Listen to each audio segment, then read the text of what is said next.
how many months and years. Ngayon na ulit nila nakapagmukbang. First time mo din, di ba? Oh, first time ko kumain ng king crab. Kasi ngayon na talaga makakain ito eh. Dati napapanood ko yung mga ibang kumakain nito, tapos naiigit ako. Ngayon, makakain na rin ako. Siyempre, kasama ko si Erica. Diba? So, excited ka na daw kainin itong king crab. Napakalaki nito. Oh, laki guys, grabe. Buhatin natin, pakita natin sa kanila. Sige. Grabe, laki talaga, sobra. Ang tanong, mauubos ba natin to? Yun lang ang tanong. Kaya ubusin natin ito eh. Tignan natin, tignan natin. Kasi, ang laki din ang presyo nito eh. Magkano kabila nito? Mga... 29,900. 29,900 pagkabili namin dito itong king crab. Grabe yung presyo. Oh, grabe yung presyo. Tignan natin kung worth Okay, it so, siya. paano ba ito kainin? Yung hindi namin alam kung paano nang kainin ito. Ikaw magturo sa akin kasi, ano eh, I think you have... Tinakita ko yung mga video, ginugunting nila yung garamay. So, yan, pinabalian muna. Okay. ASMR tayo. Ayan. Ay, tigas pala eh. Ayan. Tapos, guguntingin daw ito eh. Ayun o.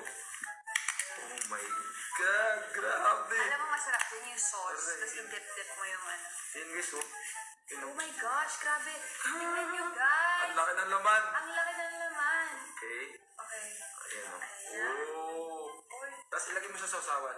Excited ako dito ah. First time ko makatry ng king crab, so I'm really excited. Tapos, mamaya, habang kumakain tayo, meron tayong mga question na sasagutin. Oo. Galing sa mga supporters natin. Kasi Oo. nag-post ako sa Facebook na Supporters at bashers. wala. So, nag-post ako sa Facebook na mag-comment kayo kung ano yung mga tanongin. Kailangan mo namin kumain para mauta kami sa pagsagot ng Oo, question. siyempre. Diba? Medyo hindi pa kami kumakain buong araw, kaya Oo. kailangan. Ito yung ano, almusal. Oh my God. Yeah. King crab, 30,000 rice. Okay, let's go. Grabe ah. Wow ah. Alam mo, nung nag-try ako ng crab dati, never ako nakatry ng ganito kalaman. Kasi syempre, kaya nga tawag ito king King crab. crab. Kasi nung dati nag-try ako ng crab, nahihirapan talaga ako buksan yung ano, yung mismong crab. Di ba ang hirap? Nahihirapan ka ba sa normal? Normal na crabs. Oo. Mahirap siya kainin. Itong crabs na to kasi. Puro laman. Puro laman. Normal na crabs kasi. Mud crabs yun. Yan yung meron dun sa Cebu, di ba? Kasi bumarami dun sa amin. Ayun o. Oh my God. Grabe yun o. Oh. Oh. Ayun o. Sasaw natin. Oh my God. First bite. Ayan, ASMR, ASMR. Wow! Uy, tinan mo lumalabas yung juices niya. Ayan. Tapos, spin mo na lang. Sana Oh, di ba? Ano ba? Diba? Sige. Okay ah. Okay, so. Okay siya. So ngayon, Ngayon, makain lang tayo ngayon. Wala tayong tanong. eto na. Sasagutin natin yung mga tanong nila. Ako, Miss Universe. Question. Ready ka na ba pumasok sa isang relasyon? Agad-agad ng Oo. unang bunot mo ah. Oh, Okay, sino ang sapagot? Ikaw una. Ikaw na. Ako muna. Okay. Sige. Ano yung question? Ready ka na ba pumasok sa isang relasyon? Ay, hindi pa. Hindi pa ako Diba? ready. Bakit? Basta yung sagot ko, hindi pa ako ready. Walang description kung Basta bakit. sinagot ko rin yung tanong mo. Ayaw i-describe. Ikaw. Ako, hindi. More focus talaga ako sa career ko. Okay, next question. Next question. Okay. Nakikita mo ba siya in the future? Oh. Sinong siya? Tayong dalawa siya tinutukoy dyan eh. Baka siya, baka ano, Sino? baka secret admirer mo. Ako ang sasagot niyan. Oo. Pwede ba mag-pass? Or... Pwede ba mag-pass? Nakikita mo ba siya? Next. Okay, next question. It's all about Erica Davis Official. Totoo ba ang ilong niya? Oh, ayan o. Totoo ba ang ilong mo? Opo, totoo po siya. 100% totoo po Di ako naniniwala. Wait lang. Gusto ko kasi i-clarify sa mga tao dyan nag-ano. Alam mo kung paano nalalaman pag totoo din ang ilong? I think it's pag medyo may imperfections. May buto sa tunga. Ay, tunga. Sa gitna. May buto. Bisaya to eh. Tapos, hindi ko alam. Wala akong kaalam-alam sa kung paano ang peke ng ilong. Para maniwala sila, kalugin mo. Kalugin, Ay, ganun. hindi ka kamay. Ganon. Palakasan mo. Baka sira pa yung ilong. Dito yun. Dito na sira eh. Ganun ba yun? Ay, oo. Dito pala eh. Sorry Huwag na. na kayo mag-overthink. Sarap ng kain mo dyan, ano bang nagustuhan ni Miss Erica Davis kay Boy Tapang? Yun. nagustuhan ko sa kanya, sobra niya ako pinapatawa, yun. He always makes me laugh. Tapos, sobrang nakakatawa lang siya pag magkasama kami, puro lang kami tawanan. Kaya yan ang gusto natin, syempre. Dapat, pasarapan ng buhay. Galing mo ma-explain ah. Okay, no? Okay. Sana all. Hala, natulog. Next question. Talaga. Ikaw na bunot, ako na ang tanong ito.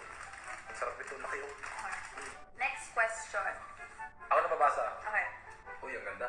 If ever you and her are in a relationship, someday and feel mo ba mag-work kayong dalawa kapag magkatuluyan kayo? Are you willing to propose here? So, di ka mo mag-work? O sa tingin ba? Sa tingin mo mag-work? Hindi. Dapat tanong mo yan eh. Ha? Ano ba yan? Hindi, I mean, dapat ikaw sumagot. Kasi ako sagot. Basahin mo ulit. Ayusin mo magbasa kasi. Kung magre-relasyon tayo, sa tingin mo mag-work? Ay, oo. Bakit? Siyempre, sa ganito ba di mag-work? Tsaka ito yung mga kasing gusto kong mabahe, di ba? Sana all. Siyempre, kahit siguro kung maging kami lang, siguro lang kasi kami friends kami. Siguro kung maging kami, tinatanong ko magpo-propose ba? Oo, magpo-propose ka. Kahit bago pa lang, magpo-propose na agad ako eh. Sana all. Masecure mo lang. Galing ako kasi. Parang ninigurado parang di pa pagkawalan Okay, next group. Next group. Kailan magiging kayo? Ano mga tanong? Di namin alam kung kailan magiging kami kasi di naman ako nanligo sa kanya eh. Tsaka walang intention sa kanya na ligawan. Parang friends lang. So walang mangyayari kailan maging kami. Opo. Don't worry. Ano lang tayo. Don't worry. Maging good vibes lang tayo ngayon. Ano bang nafe-feel mo tuwing mga tanong? Ayun, mo nauna yung tawa mo kaysa basahin eh. Ano bang feel mo sa tuwing makikita mo siya? Pag nakikita ko si Erika, sobrang exciting eh. Alam mo yun? Exciting ako siya makita siya. Parang masaya kasi siya kabanding eh. Ay, well, thank you. Anong gustong katangian ang nagustuhan mo kay Erica? Okay. Nakatangian. Yeah. Ano yan? Attitude. Ganun. Anong gusto mo na ugali ko? Mabait naman si Erika, tsaka hindi siya maarte, tsaka ano siya. The way siya magtrato, mabait siya. Nakataas ng respeto. Thank you. Ano nagustuhan ko sa ugali mo? Ang nagustuhan ko sa ugali mo, very humble. And very siya. Kahit sabihin natin, Ay, masyadong paganda, naiyak to eh. Hindi, totoo napansin ko sa kanya.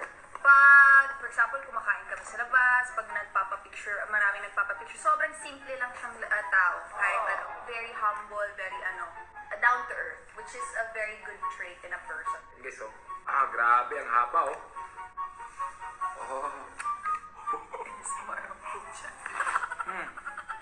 Ayun. Ngayon, single ka na, Ronnie. May balak ka bang ligawan si Miss Erica Davis? Ay, wala akong planong ligawan siya, promise. Wala akong planong ligawan. Parang, sa feeling ko is, friends lang talaga. Parang, masarap siya kabanding. Parang, hanggang dun lang yung nararamdaman ko. Parang wala akong plano sa kanya ligawan. Friends lang talaga. Good vibes. Good vibes lang tayo. Kailan mo siya dalhin sa Cebu para ipasyal? Mas magandang tourist spot doon. Ayun, kailan mo ipasyal sa Oo, napag-usapan nga namin kung kailan sila gagana sa Cebu kasi ako magiging tour guide sa kanila eh. Ako nag-tour guide sa kanya dito sa Maynila. Oo, so pagdating sa Cebu ako mag-tour guide sa kanila kasi maraming mga tourist spot doon, parang magugustuhan niya.